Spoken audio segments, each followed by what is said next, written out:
अस्सलामुअलैकुम नाज़रीन, आप देख रहे हैं शाइस्ता बातें। अगर आपको हमारी वीडियोस पसंद आ रही हैं तो देर मत करें, हमारे चैनल को अभी सब्सक्राइब करें और बेल आइकॉन पर क्लिक करें ताकि आपको हमारी हर वीडियो की नोटिफिकेशन सबसे पहले मिले। गोश्त प्रोटीन के हुसूल का अहम जरिया। कच्चे पक्के गोश्त का इस्तेमाल सख्त नुकसानदेह साबित हो सकता है। इसमें कोई शक नहीं कि गोश्त सेहत के एतबार से बेहतरीन ग़िज़ा है और अल्लाह ताला की बेहतरीन नेमत है। इसमें शामिल ग़िज़ाई अज्जा जिस्म की नशोनुमा के लिए जरूरी हैं। ये प्रोटीन के हुसूल का बेहतरीन माखिज़ है, तो इसमें शामिल विटामिन्स मसलन ए, बी और डी वगैरह दांतों, आँखों और दिमाग के लिए बेहद मुफीद हैं। सुर्ख गोश्त के इस्तेमाल से रेड ब्लड सेल्स बनते हैं, जबकि आयरन, जिंक, सेलेनियम वगैरह भी हासिल होते हैं। तमाम हलाल जानवरों का गोश्त अफादियत के लिहाज से बेहतरीन है, ताहम मुख्तलिफ जानवरों के गोश्त के खवास मुख्तलिफ होते हैं। सुर्ख गोश्त भरपूर ग़िज़ाइयत के बाइस ज्यादा कैलोरीज पर मुश्तमिल होता है, इसलिए इसका ज़ायद इस्तेमाल सेहत के लिए मुज़िर साबित हो सकता है।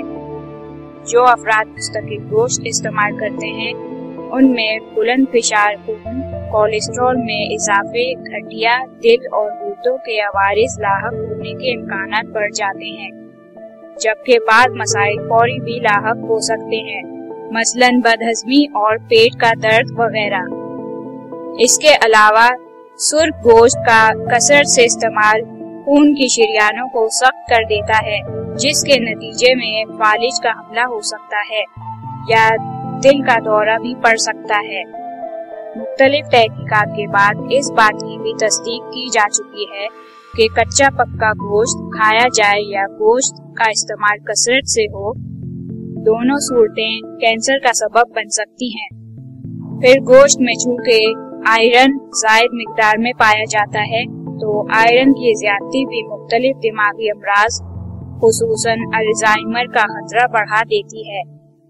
अगर गोश्त दुरुस्त तरीके से पकाया न जाए तो इसके भी मुज़िर असरात मुख्तलिफ अमराज की सूरत जाहिर होते हैं, जैसा कि एक मर्ज ट्राइकोनोसिस है। ये मर्ज ट्राइगिना नामी बैक्टीरिया के जरिए लाहक होता है। अगर किसी जानवर के गोश्त में बैक्टीरिया मौजूद हो और इसका गोश्त अच्छी तरह पका कर ना खाया जाए, तो ये बैक्टीरिया मुंह के जरिए जिस्म में दाखिल होकर मैदे तक रसाई हासिल कर लेते हैं और फिर जो ही मैदे में दाखिल होते हैं तो मैदे का तेजाब इनको मुंतशिर कर देता है। 1 से 2 दिन तक ये छोटी आंत में अपनी अफजाइश का अमल जारी रखते हैं और फिर जिस्म के अज़लात में कैप्सूल की मानिंद छुप जाते हैं। मर्ज की अलामत अमूमन 8 से 15 रोज में जाहिर होती हैं।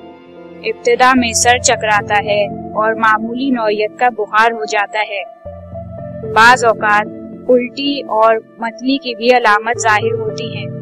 शदीद लूज मोशन के साथ बुखार भी शिद्दत इख्तियार कर लेता है। मरीज को चबाने और निकलने में शदीद तकलीफ और सांस लेने में दुश्वारी महसूस होती है।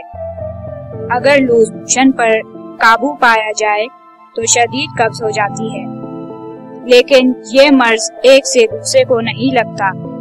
इसके फैलाव का वाहिद जरिया बैक्टीरिया ज़दा गोश्त ही है। मर्ज का अगर पर वक्त इलाज किया जाए तो 15 से 20 दिन में अफाका हो जाता है। लिहाजा गोश्त पकाते हुए इस बात का खास ध्यान रखा जाए कि वो अच्छी तरह पका हुआ हो। कम से कम 71 डिग्री सेंटीग्रेड पर पकाया जाए तो बेहतर होगा और पके हुए गोश्त को फ्रीज करने की सूरत में हमेशा दर्जे हरारत 15 सेंटीग्रेड पर रखें और अगर कच्चा गोश्त फ्रीज करना हो तो इस पर नमक छिड़क दें कि बैक्टीरिया ज्यादा नमक में मर जाते हैं। एक बात का खास ख्याल रखें कि गोश्त कभी 1 महीने से ज्यादा अरसे के लिए फ्रीज ना किया जाए, क्योंकि इसके बाद इसके जायके और रंगत में तब्दीली आने लगती है और अफादियत भी कम हो जाती है। नाज़रीन, हमारी वीडियो देखने का शुक्रिया।